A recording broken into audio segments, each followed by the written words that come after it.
What is going on, Colts Nation? He is Jamal, and I'm Eric, your co-host of the Colts Cast. Yo. Hey, look, the Indianapolis Colts, as you know, they fell to the Houston Texans today at home, 29-27. This is now, I think, 11 years and counting for the Week 1 curse. It continues. It continues. The search Jeez. for the win continues. Really bad ending. And, I was really hoping that Richardson and that offense could get back out there one more time. But the defense, let's get right into it. Actually, you know what? I said a lot of things last pod, but hey, still feeling good about it. Look, if you are a Colts fan and you listen to our pod right now, just comment below and just say for the shoe. You can say whatever else you want, but just let us know you're here for the shoe. You know the Texans fans, they come in hungry. Jamal, where are we starting? Well, I'm fine with starting with either part of the game, but just kind of piggyback of what you were just saying right there. Definitely drop your comments and hit that like and subscribe button. Let us know your thoughts on the game. Again, like Eric said, Texans fan about to come in here hot and heavy. Some of them, they got all the purpose too. The ones who are realistic, saying how it'll be a close game and whatever the case is. Yeah, shout out to y'all for being realistic as well. Vegas did exactly, or Vegas knew exactly what I said last pod. I said, Vegas said, 2.5.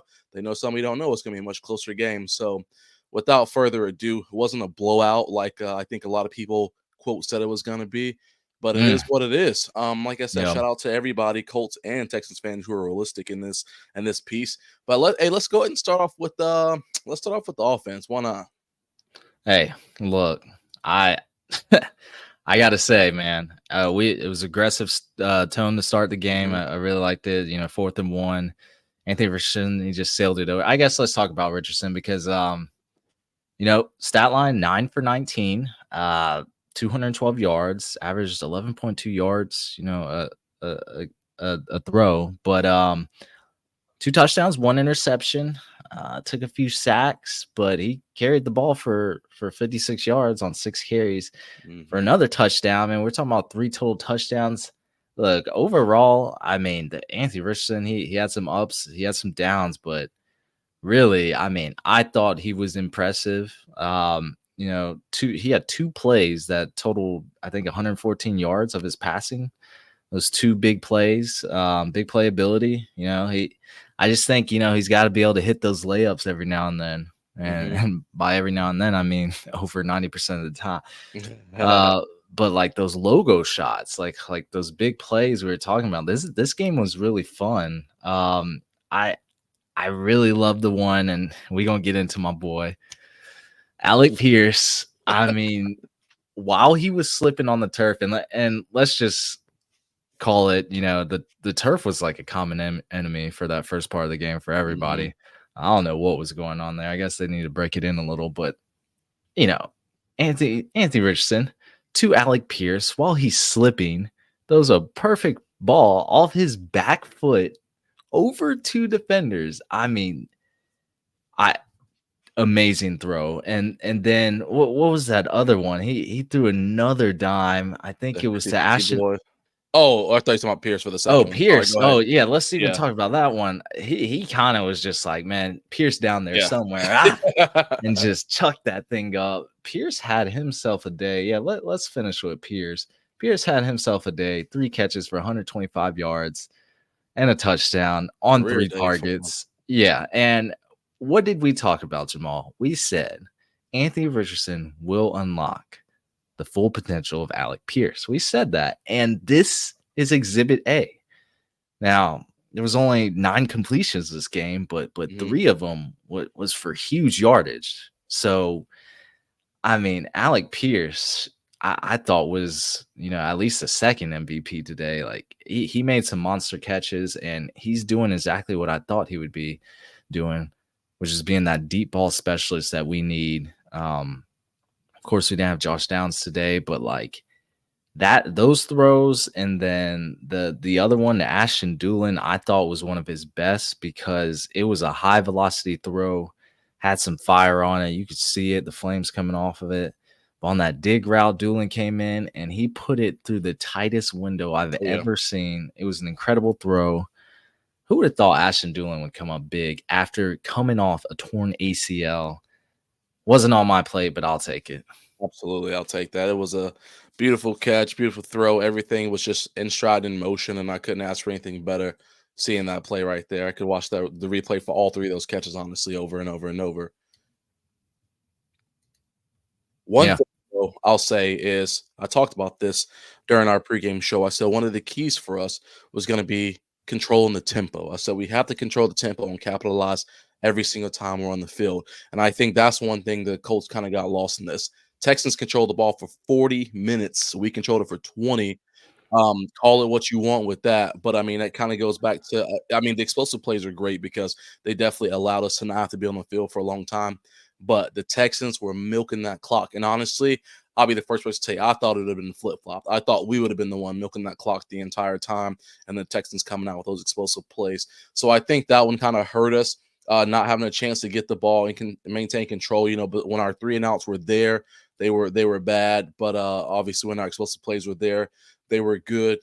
But to second that one, I also said another key to success for us, which I think that this one obviously hurt us as well, was unlocking JT, allowing JT to get out there and do what he does best. And that's where it just wasn't there. I mean, what did he have? 16 carries for 48 yards. So he was Yeah. averaging 3 yards. And I mean, just it was just the holes weren't there. He was being patient. Of course, from being at the game, you don't really see any replays, so I can't tell you if there was a hole that opened up, because I couldn't see the replays. But from what I could see during the game, a lot of holes weren't there. However, also felt like there were times where we could have probably still kept trying to run that ball, but we just kind of abandoned it and went to the throwing game. So I don't know even necessarily if JT would have gotten an extra 6 or 7 touches. Maybe he would have broke a couple of those off. Again, from being in the stands versus being on TV, it's kind of hard to judge it, but I would have liked to see him get a little more touches to see if he could have opened something up. Nah, the Texans D line, they were putting some work in. So I mean, they were winning in the trenches. It, Hmm. it was really tough for our O line today, especially in that run game. As you can tell, I mean, this is not a typical JT game you see when we're going against Houston. So they came out the ball. Our prediction on that was a little wrong, but I mean, history usually repeats itself for Oh those yeah. types of things. But I mean, getting back to Richardson, I really thought, like, yes, his inaccuracy, it's going to be growing pains. A lot of high balls, like we Hmm. saw a lot of balls that were just very high, just too much air. Needs to lower that thing a little bit. But like everything I saw from the offense, from Richardson, like the zone reads, the RPO game, a lot of fun stuff. We even had a razzle dazzle going on there on a play. What I forgot what it was. I think it was right after Ulubi got that punt block. Oh yeah, it was a 2 point conversion. It's failed Oh two yeah, point yeah. conversion. Not a little reverse. It. I like to see stuff like that. That everything that I saw from Richardson today, I thought was great. Even the interception, I don't think that was all on him. It seems this thing,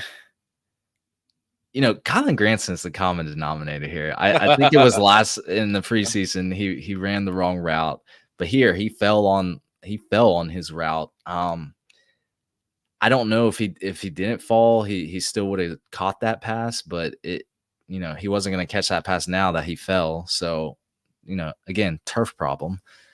But I don't know. I, I like what I saw. Oh yeah. That man, even his Russian prowess, it was on full display today. He was taking some brutal hits. Hmm. He wants it. I hope he's doesn't want it as much as Andrew Luck because we saw where that got him. So he's got to chill on that. But man, I thought this just from Richardson, what we saw from Richardson, Michael Pittman, I felt like he wasn't too involved in the game today.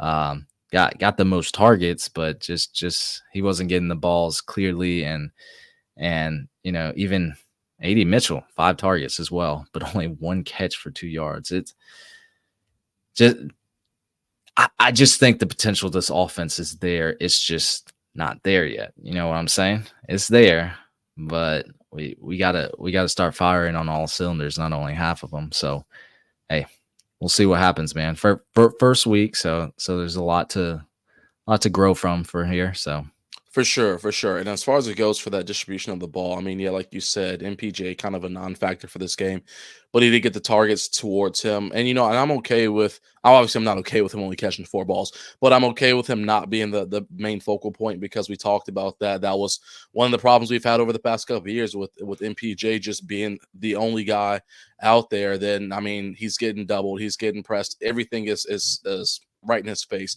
So this now opens up a couple doors for us. And those passes to AD, I mean, let's call a spade a spade. If Richardson would have gotten the ball where it needed to be, AD would have had 3 catches for over 100 and something yards as oh well, yeah, with at least 2 touchdowns on that. So let's be crystal clear about that. Those were just overthrown, and then and then he just missed them on the others. So it's just one of those situations where does it stink that AD actually walked out of there with 1 reception, 2 yards? Absolutely, because for one, we lost the game. But that lets me know that the offense is working the way it should be as far as it goes for the pieces or where they should be. It's just a matter of executing what should be, what needs to happen.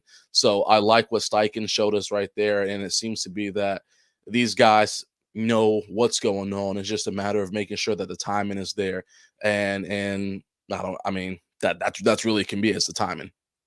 yeah. That us not being on the field was I mean, that was pretty critical. I mean, you Mhm. talked about the time of possession.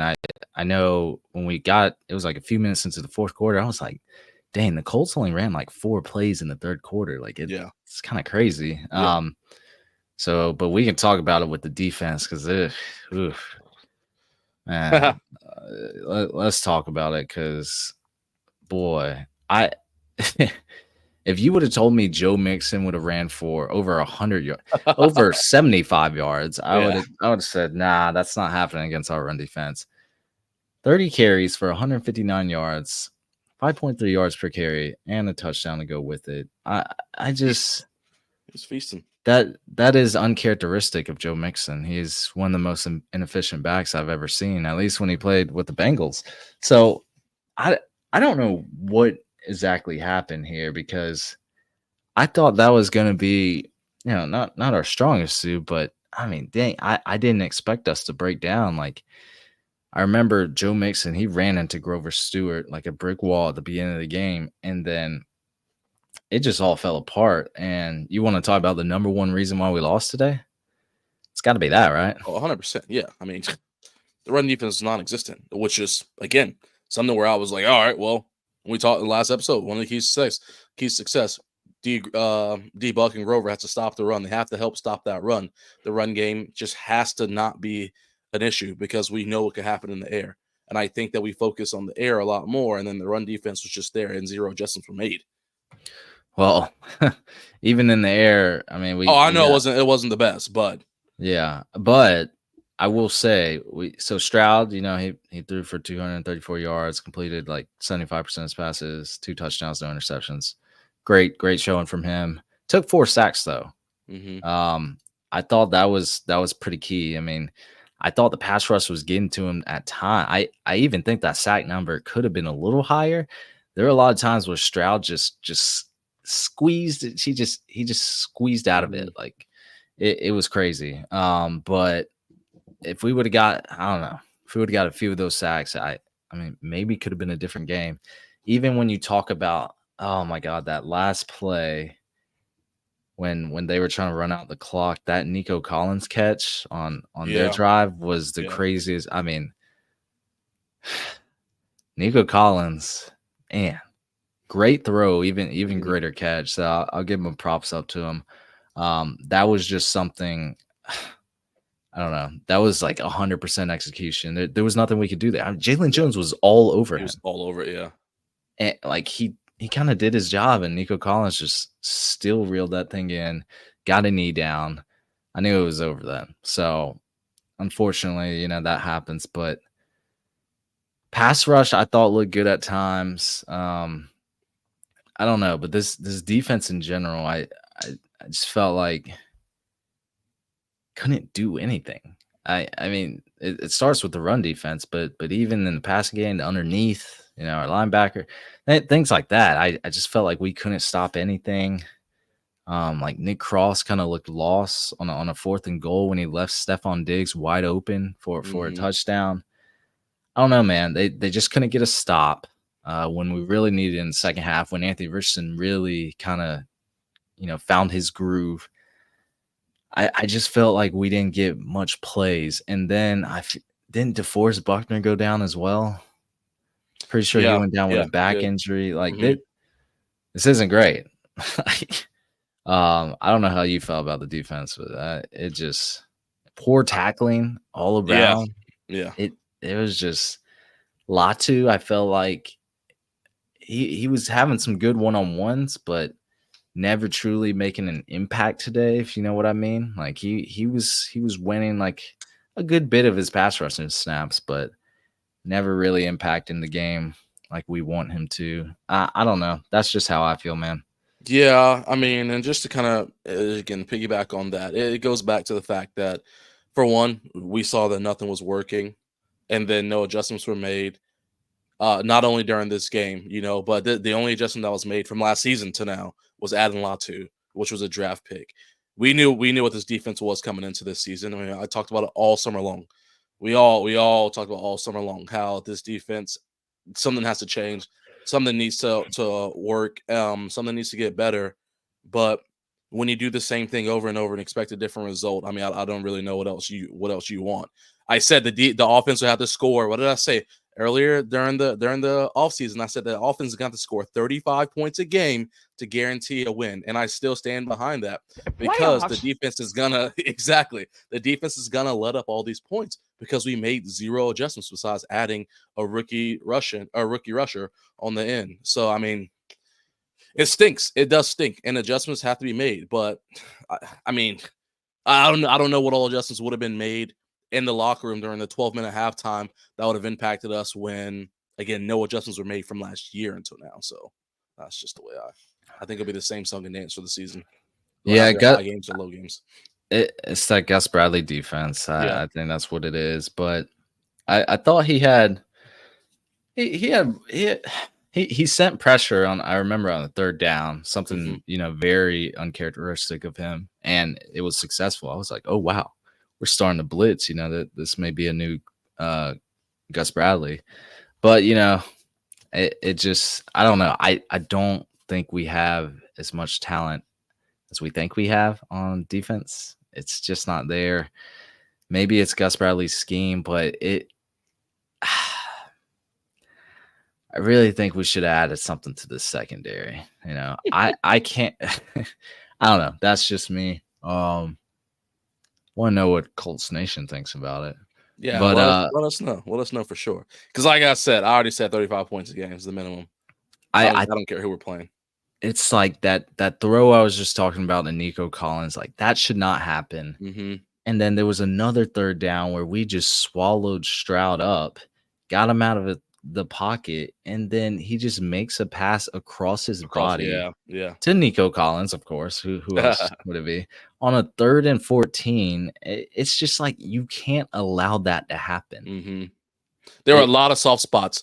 There were so many soft spots on those third downs. Then they were just feasting on them. It was ridiculous.